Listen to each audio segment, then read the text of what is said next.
তো চলো দেখে নেওয়া যাক ডিউ 24-25 সেশনের একটি প্রশ্ন। এখানে চেয়েছে কোন যৌগ টটোমারিজম দেখাবে।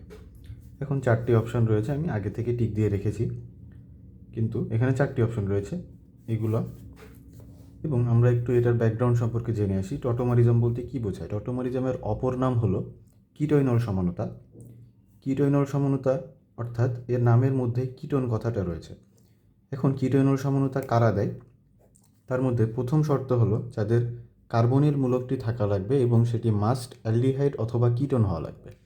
এবং তার পরবর্তী শর্ত হলো আলফা কার্বন sp3 সংকরিত হতে হবে, অর্থাৎ আলফা কার্বনে সব সিঙ্গেল বন্ড থাকতে হবে। এবং তৃতীয় শর্ত হলো আলফা হাইড্রোজেন থাকতে হবে, একটি হলেও থাকতে হবে। তাহলে আমরা যদি প্রথম যৌগটি দেখি, CH3COCH3, একে ভাঙিয়ে লিখলে এভাবে লেখা যায়।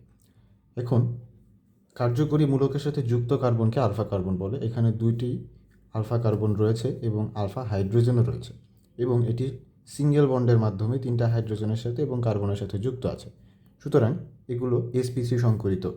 প্রথম শর্তটাই ফুলফিল করে আমার, তাহলে সঠিক উত্তর প্রথমটি।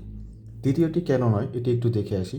এখানে প্রথমত সি ডাবল বন্ড ও মূলকটি নাই, সুতরাং এটি আগেই বাদ।